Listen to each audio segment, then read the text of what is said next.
à toutes et à tous. Nous sommes le dimanche 4 mai 2025 et la première chose que je fais au début de cette vidéo, c'est de remercier les citoyennes et citoyens qui regardent mes vidéos et qui éventuellement sont abonnés à ma chaîne YouTube Canal Jacques. Alors, vous n'êtes pas très nombreuses et nombreux, je sais bien, mais en tout cas, ça me fait chaud au cœur à chaque fois que vous m'envoyez quelques petits commentaires ou à chaque fois que je vois que le nombre de vues augmente. Donc, je me suis dit que déjà, j'allais vous remercier pour ça, même si je ne vous connais pas. Je connais certains et certaines, bien sûr, qui sont parmi... je compte parmi mes amis et camarades, mais en tout cas la plus grande partie d'entre vous, je ne vous connais pas, mais en tout cas je vous remercie du fond du cœur de regarder mes vidéos, de mettre des commentaires et des pouces. Voilà. Alors, cette vidéo fait suite à celle que je vous avais montrée il y a maintenant 2 semaines, et dans laquelle je vous faisais écouter des extraits de déclaration de 3 avocates et avocats au Conseil d'État. C'était la vidéo SDDJ numéro 48, qui faisait elle-même suite au direct SDDJ numéro 47, dans lequel j'avais essayé d'expliquer aux membres du Conseil supérieur des juridictions administratives, organe qui fait partie du Conseil d'État et qui est présidé par le chef du Conseil d'État, M. Didier Rolland-Tabuteau. Donc j'avais essayé dans ce direct d'expliquer la nature et l'importance cruciale de l'instruction, de la phase d'instruction d'une affaire à juger devant des juridictions administratives. Alors, juste pour vous rappeler quelques points essentiels. Premièrement, l'instruction d'un dossier devant une juridiction administrative, au minimum, c'est la lecture et l'examen des mémoires déposées par les 2 parties qui sont en conflit, et ces mémoires sont souvent, sinon toujours, accompagnées de pièces justificatives. Donc, la première étape, au minimum, c'est la lecture et l'examen de ces mémoires et de ces pièces justificatives. Ensuite, normalement, doit venir la vérification des faits qui sont présentés par les 2 parties dans leur mémoire. Et cette vérification des faits est d'autant plus primordiale dans le contentieux de la fonction publique. C'est les conflits entre des fonctionnaires et leurs employeurs publics. Les fonctionnaires sont employés par des administrations publiques. Et donc, les tribunaux administratifs sont devenus, en quelque sorte, les conseils de prud'homme des fonctionnaires, des agents publics.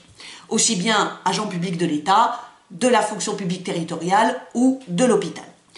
Donc, pour rééquilibrer cette asymétrie qui caractérise la relation professionnelle entre les agents publics et leurs employeurs publics, les administrations, cette vérification des faits qui est présentée soit par les fonctionnaires, soit par l'administration dans leur mémoire est absolument essentielle.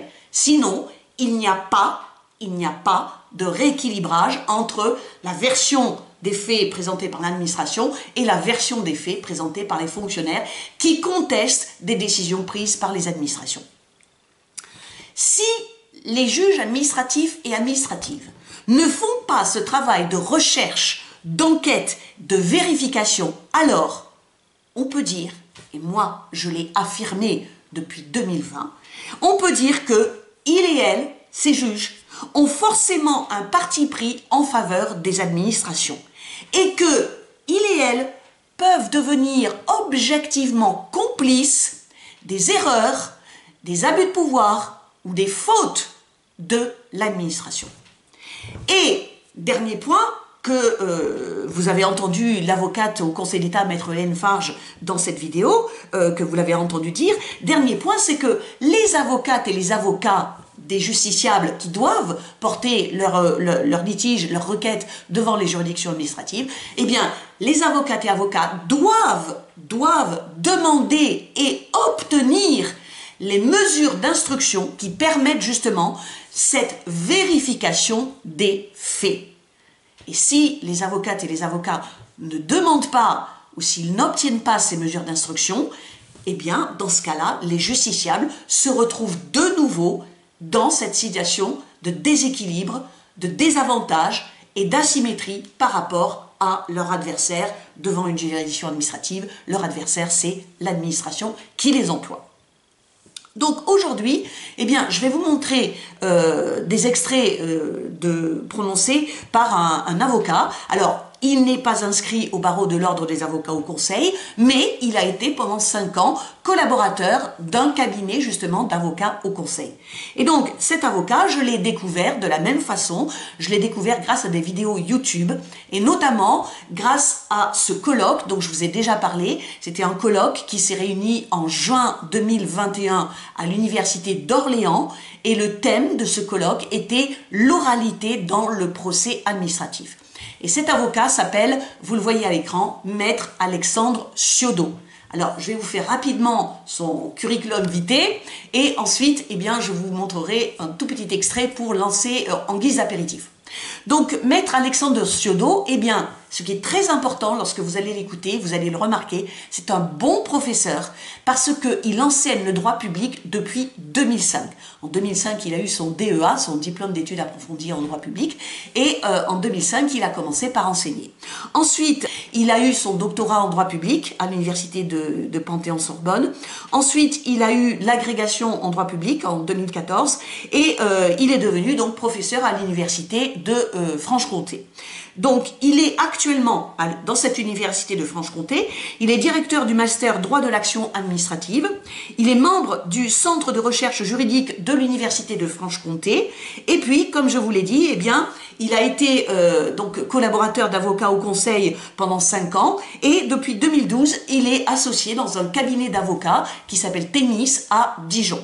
Et l'une des spécialités de Maître Ciodo, c'est le droit administratif et notamment les mesures prises à l'égard, ou plutôt à l'encontre des agents publics. Et surtout, eh bien, il est l'auteur de ce manuel du droit du contentieux administratif que j'ai acheté. J'ai contacté par téléphone Maître Ciodo fin mars 2025 parce que je voulais savoir si le devoir d'instruction était à l'heure actuelle un enjeu pour les professeurs de droit public. Et donc il m'a dit que oui, effectivement, et il m'a indiqué que dans son manuel, qu'il avait fait paraître donc en 2023, eh bien il y avait un chapitre justement sur les mesures d'instruction et la sorte d'obligation morale, sinon formelle malheureusement, pour les juges administratifs qui veulent vraiment découvrir la vérité, eh bien d'utiliser toutes les mesures d'instruction qui sont en leur pouvoir. Donc, le petit extrait que je vais vous montrer tout de suite, ça date de 2018 et vous allez écouter donc Maître Ciodo qui formule une critique assez justifiée par mon expérience sur justement les juges administratifs et leur pouvoir de prendre des mesures d'instruction. Le secret et la transparence ne sont pas des antonymes.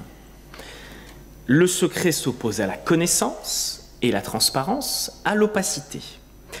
La transparence du procès administratif constitue donc davantage un droit pour le justiciable de savoir quand et après quelles étapes son affaire sera tranchée. Alors, le droit à la transparence est donc un droit à la connaissance, un droit à l'information sur le déroulement du procès. Alors, commençons par le bastion, ce secret de l'instruction. Alors, ce bastion, si on reprend la définition, c'est un ouvrage de fortification qui fait office de rempart et qui dispose d'une fonction de défense de l'édifice.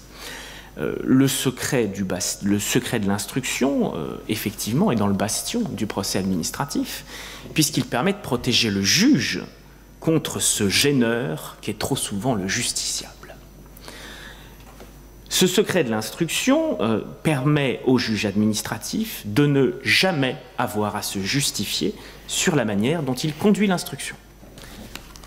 Plus encore, ce qui est assez critiquable dans le procès administratif, c'est le pouvoir totalement discrétionnaire, il est d'ailleurs qualifié de pouvoir propre, pouvoir discrétionnaire du juge de prononcer une mesure d'instruction.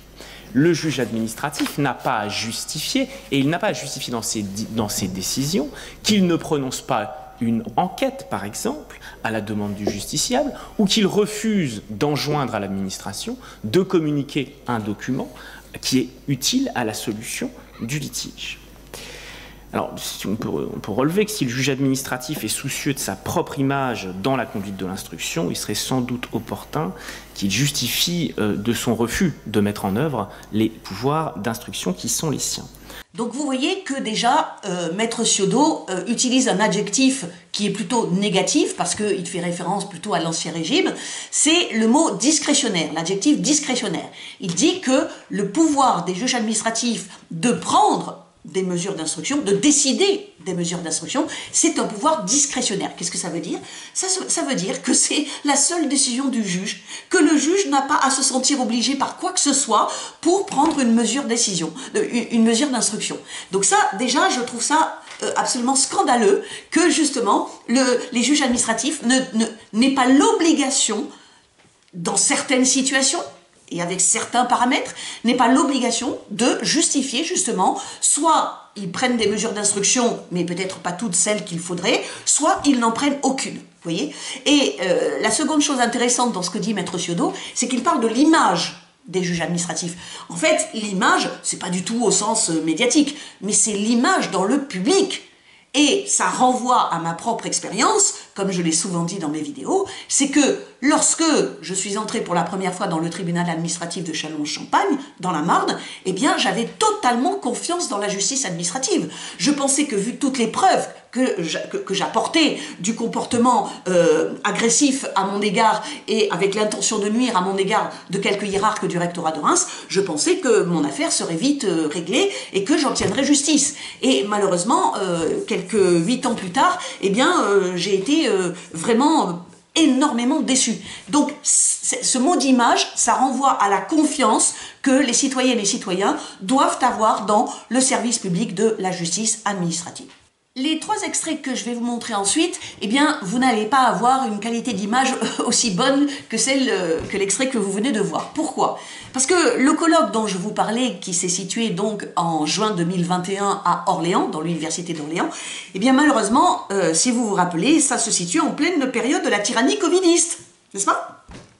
Et donc, il y avait toute cette propagande mensongère sur l'impossibilité de tenir des réunions, ou alors il fallait espacer de 4 mètres les gens qui se réunissaient en collectif. Et donc, un colloque, normalement, c'est un rassemblement de personnes qui viennent pour parler ensemble de quelque chose.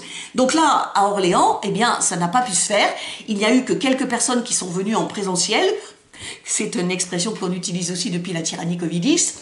Et d'autres personnes ne se sont pas déplacées. Et donc, on les a écoutées en visio. La procédure administrative serait avant tout, essentiellement, voire exclusivement écrite. Le président Laferrière décrit pourtant déjà, dans son traité de 1887, la mise en œuvre par le Conseil d'État des procédés d'instruction imprégnés d'oralité, avec les enquêtes et les visites sur les lieux. Et ce, dès la monarchie de Juillet. On trouve déjà des arrêts en 1831 et en 1833. Les auteurs s'accordent néanmoins sur le caractère subsidiaire, exceptionnel, si ce n'est négligeable, de l'oralité dans l'instruction. On l'a évoqué à l'instant, le professeur Chaput évoque ainsi un lien étroit et naturel entre la qualité de juridiction administrative et le caractère écrit de la procédure. Pourtant, l'oralité aurait récemment repris du terrain. Le président Stirn expliquait hier que les mesures orales étaient tombées en désuétude, mais avaient repris leur place depuis 2001, et notamment sous l'influence de l'oralité introduite dans la procédure de référé. Alors, l'analyse de la jurisprudence, qui est confortée par mon expérience personnelle et quotidienne du contentieux en qualité d'avocat à la Cour, me conduira à relativiser cette assertion. La recherche que j'ai effectuée n'a pu se concentrer que sur les décisions du Conseil d'État et des cours administratives d'appel sur les 20 dernières années, afin de vérifier la matérialité de ce renouveau de l'oralité. Alors, j'ai néanmoins pu constater que l'oralité est en réalité réduite à peau de chagrin dans l'instruction. En pratique, l'utilisation par le juge administratif de mesures orales d'instruction reste anecdotique, si ce n'est chimérique. Elle n'est liée qu'à des circonstances contingentes tenant à l'intérêt particulier de la formation de jugement pour un dossier, aux forts enjeux économiques ou sociaux, ou encore à la technicité spécifique d'une affaire. Le juge restant essentiellement un homme ou une femme de dossier, il montre une réticence notable à mettre en œuvre les pouvoirs qu'il détient afin de mettre à jour la vérité judiciaire, préférant trop souvent tenir pour acquis les assertions parfois fort péremptoires de l'administration défenderesse. Il aurait pourtant beaucoup à gagner en prenant le temps de faire droit aux demandes en ce sens des justiciables, lui permettant, à mon sens, de renverser son déficit d'image. La première chose que je retiens de cet extrait que vous venez d'entendre, c'est que les mesures d'enquête et d'instruction, c'est-à-dire les enquêtes ou les visites sur place, existaient déjà en 1831. Vous vous rendez compte, c'était le premier tiers du 19e siècle et il y a déjà des juges administratifs qui se rendaient sur les lieux pour vérifier des faits ou qui faisaient des enquêtes toujours pour vérifier ces faits. Et j'ai découvert aussi que la première loi qui a justement fait la liste des mesures d'instruction que pouvaient utiliser les juges administratifs, eh bien c'est une loi qui date du 22 juillet 1889. Donc ce que vous voyez à l'écran, c'est l'intitulé qui est paru au journal officiel le mercredi 24 juillet 1889. Et comme vous le voyez, je vous ai mis le titre du titre 2. Titre 2, c'est un peu comme livre 2 ou partie 2. Et donc, regardez comment ça s'appelle. Eh bien, ça s'appelle moyen de vérification. Ce qui veut dire qu'à l'époque, en 1889, on avait quand même cette idée d'arriver à la vérité des faits. Parce que la vérification, c'est une action que l'on fait pour arriver à quelque chose de vrai, pour arriver à la vérité. La deuxième chose, c'est que cet objectif aujourd'hui de manifestation de la vérité pendant la période de la phase d'instruction, eh bien, ce n'est pas très présent dans l'esprit des juges administratifs. Et preuve en est que, je vous ai déjà montré cet article, l'article 623-3 du Code de justice administrative, eh bien, c'est le seul article du Code de justice administrative qui fait référence justement à la manifestation de la vérité. C'est le seul article. Et donc, on en arrive à justement les paroles fortes que Maître Ciodo a prononcées dans cet extrait. Donc, rappelez-vous, il les prononce en 2021 et le premier extrait que je vous avais montré, c'était en 2018. Donc, en 2018, il disait « Si les juges administratifs sont un peu soucieux de leur image », 3 ans plus tard, il est beaucoup plus affirmatif. 3 ans plus tard, voici ce qu'il dit. Les juges administratifs auraient pourtant beaucoup à gagner en prenant le temps de faire droit aux demandes des justiciables de prendre des mesures d'instruction. Les juges administratifs, cela leur permettrait, à mon sens, de renverser leur déficit d'image. Déficit d'image. Cela veut vraiment dire que la confiance des justiciables dans le service public de la justice administrative, eh bien, elle est vraiment altérée parce que les juges administratifs ne prennent pas le temps de faire droit à nos demandes concernant ces mesures d'instruction. Le deuxième extrait, eh bien, Maître Ciodo va vous parler des visites sur place qui sont justement une mesure d'instruction orale. Pourquoi orale? Parce que les juges, les magistrats peuvent se déplacer et donc ils vont parler effectivement avec des gens qui sont sur place. La visite sur place, c'est pour vraiment essayer de faire des constatations par rapport à des faits qui sont rapportés dans les mémoires. À titre d'exemple, ayant exercé près de 5 ans en qualité de collaborateur d'un avocat au Conseil d'État et 10 ans en celle d'avocat à la Cour, j'ai personnellement conclu et plaidé des centaines de dossiers. Je n'ai pourtant à ce jour pas une seule fois été confronté à une mesure orale d'instruction. Alors, passons donc en revue ces mesures. En premier lieu, s'agissant des visites ou transports de la formation de jugement sur les lieux. Elles consistent pour les juges à se rendre physiquement sur le terrain d'emprise de la contestation litigieuse, à entendre les parties et toute personne qu'ils souhaitent, à procéder à des constatations et vérifications qui sont rappelées dans un procès verbal qu'ils devront dresser eux-mêmes et qui sera rendu contradictoire. Le Code ne prévoit pas de formalisme particulier à l'égard de ce procès verbal, qui n'a pas obligatoirement à rendre compte des constatations et vérifications effectuées, ni même des arguments échangés par les parties durant la visite. En pratique, les visites sur site sont extrêmement rares. On n'en dénombre qu'une vingtaine ces 20 dernières années, évoquées dans la jurisprudence du Conseil d'État et des cours administratifs d'appel, et qui ne concerne presque exclusivement des transports décidés par les tribunaux administratifs. Les juges du fond n'acceptent de quitter leurs tribunaux que pour constater eux-mêmes la situation exacte des lieux en matière d'incidence de la délivrance d'autorisation d'urbanisme, de délimitation d'une zone d'aménagement concerté ou de classement de terrain par un plan local d'urbanisme.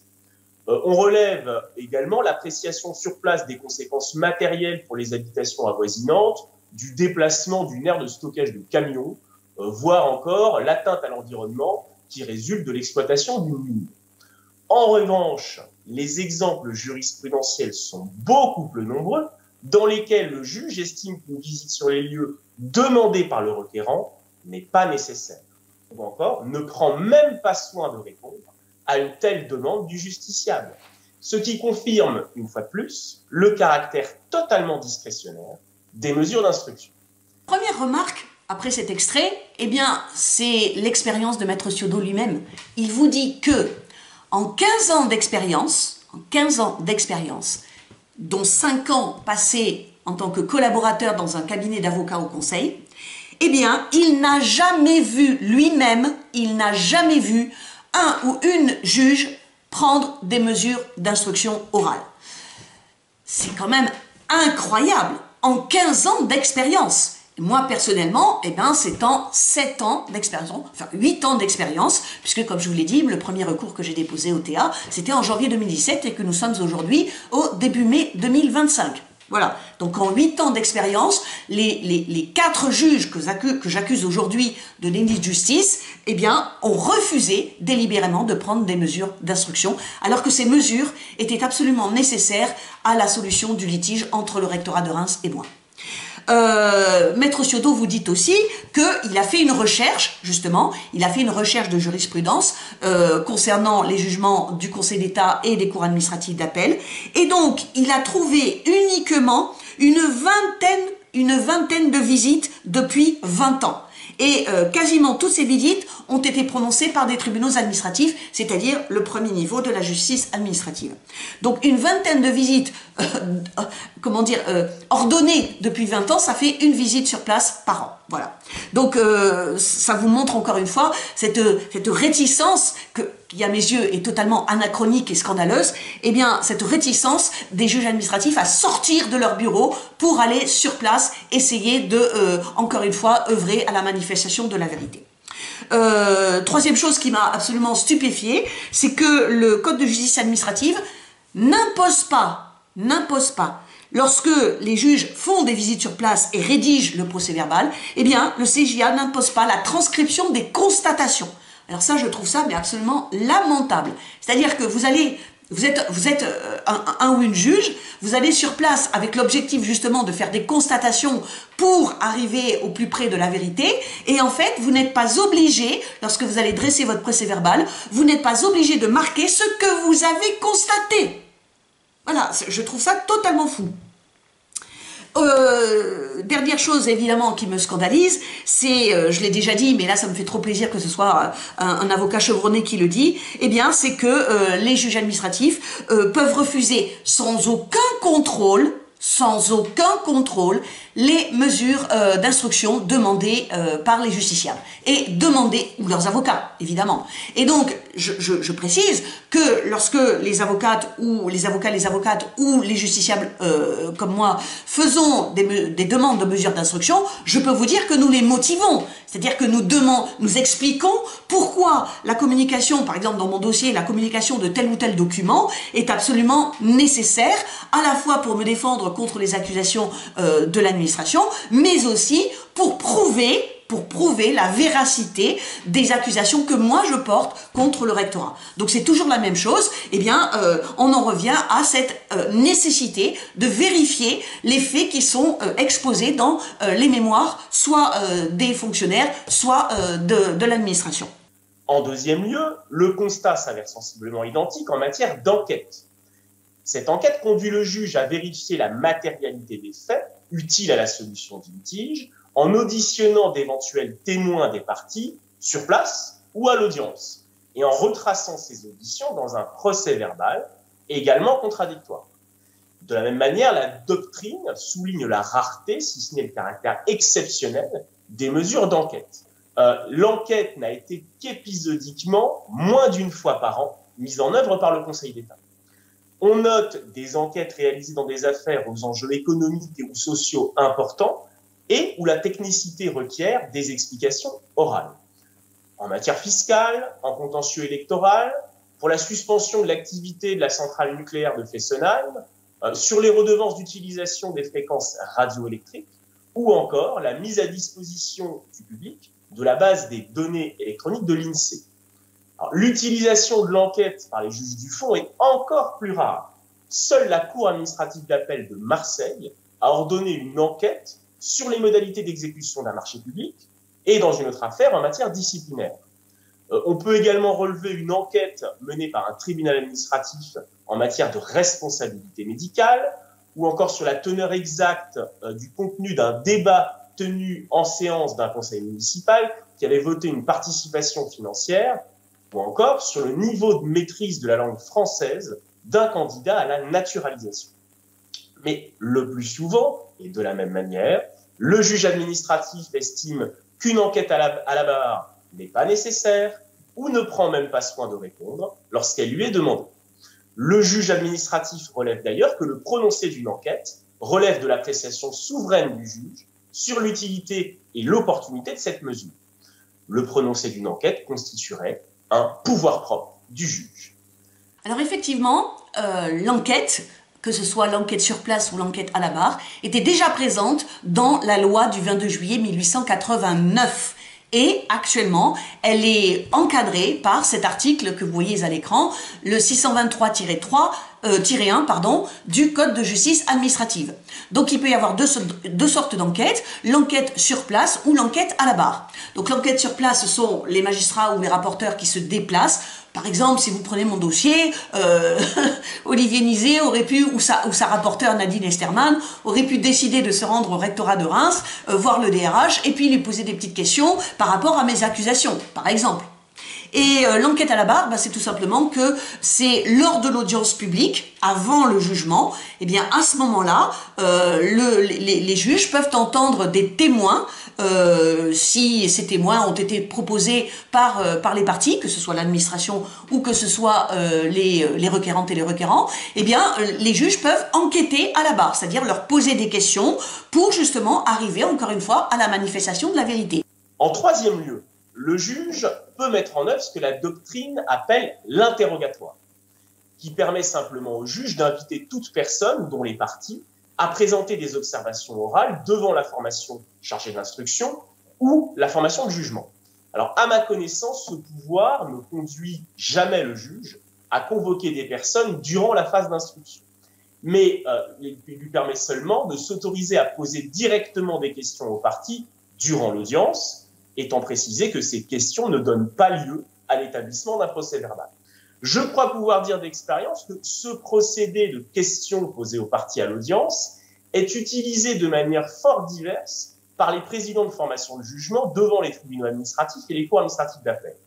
Certains profitent de la présence des parties pour les interroger sur quelques zones d'ombre du dossier, mais d'autres préfèrent ne pas ralentir le rythme de l'audience et ne réserver la parole qu'aux seuls avocats qu'ils invitent à ne proposer que de brèves observations orales. Comme vous l'a dit Maître Ciodo, c'est lors de l'audience publique, eh bien, même s'il n'y a pas de témoin, là, les juges peuvent poser des questions aux parties elles-mêmes. Par exemple, à moi ou aux représentants du rectorat, par exemple. Et donc cet interrogatoire, eh bien, ce qui m'a choqué encore une fois dans ce que dit Maître Ciodo, c'est que si les juges posent des questions pertinentes et si les réponses apportées révèlent quelque chose de nécessaire à la solution du litige et nécessaire au jugement, eh bien, il n'est pas obligatoire de transcrire dans le procès verbal, de transcrire les questions et les réponses lors de cette audience. Parce que, officiellement, l'instruction est close. Donc, je veux dire ça aussi, je trouve ça absolument lamentable. Et d'autant plus que, eh bien, lors des audiences, je peux vous le dire, depuis 7 ans, je n'ai jamais vu un greffier ou une greffière prendre des notes. Donc en fait, lors des audiences publiques devant les tribunaux administratifs ou les cours administratifs d'appel, eh bien, il n'y a pas de prise de notes pour faire un procès-verbal d'audience. Ça n'existe pas. Et je trouve ça personnellement scandaleux. Voilà, tout simplement. Pour terminer cette vidéo, je fais un rapide récapitulatif des quelques points essentiels qu'il faut retenir. Premier point, l'instruction d'une affaire qui doit être jugée devant les juridictions administratives doit avoir pour objectif ultime, premier, primordial, crucial, la vérification de la matérialité des faits, que ce soit les faits allégués par l'administration ou que ce soit les faits allégués par les fonctionnaires qui contestent des décisions de l'administration. Cette vérification, eh bien, elle est inscrite dès la loi du 22 juillet 1889, mais malheureusement, elle n'apparaît qu'à une seule occurrence dans le Code de justice administrative aujourd'hui. Cette vérification, c'est le seul moyen de rééquilibrer l'asymétrie professionnelle entre l'administration et les fonctionnaires qui sont ses employés. Deuxième point, vous avez pu constater, c'est un constat malheureux mais impitoyable, c'est un constat que actuellement les juges administratifs et les juges administratives ne prennent quasiment jamais des mesures d'instruction, alors qu'il y en a toute une liste dans le Code de justice administrative et alors qu'il y a des dizaines de jurisprudences du Conseil d'État qui leur donnent l'ordre ou l'obligation morale de prendre ces mesures d'instruction pour protéger les droits des administrés. Donc, non seulement les juges ne prennent pas ces mesures d'instruction, mais en plus, ils ne prennent même pas la peine de répondre aux demandes des justiciables et en outre, ils et elles ne sont même pas tenus de motiver le refus de prendre des mesures d'instruction. Et s'il y a bien quelque chose que j'espère avec mes plaintes pénales contre les 4 juges prévaricateurs, Olivier Nizet, Antoine Deschamps, Éric Mess et Christophe Wurtz, eh bien j'espère qu'il y aura désormais dans le Code de justice administrative un article qui encadre l'obligation des juges administratifs de motiver leur refus de prendre des mesures d'instruction. Parce que c'est une question de la responsabilité de ces magistrates et magistrats devant les citoyennes et citoyens. Et le troisième et dernier point, c'est que, je le redis, étant donné qu'on voit ce constat de l'inertie, de l'inaction, parfois délibérée, des juges administratifs pour utiliser tous les outils qu'ils ont en leur pouvoir afin d'arriver à la vérité, lorsque l'on voit ça, eh bien, je suis désolée, on n'a plus confiance dans la justice administrative.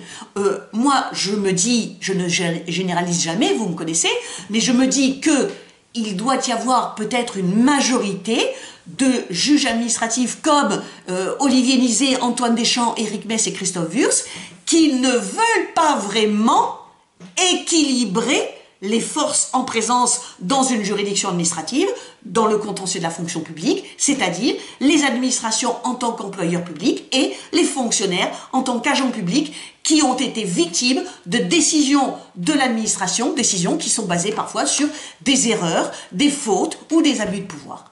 Et donc, ce déficit d'image dont parle Maître Ciodo, eh bien pour moi, ça va encore plus loin, parce que c'est la confiance des citoyennes et citoyens dans ce service public de la justice administrative qui est largement altérée. Et c'est pour ça que j'affirme que le déni de justice par refus de prendre des mesures d'instruction qu'ont commis à mon encontre Olivier Nizet, Antoine Deschamps, Éric Mess et Christophe Wurtz, eh bien ce refus de prendre des mesures d'instruction, c'est un outrage à justiciable.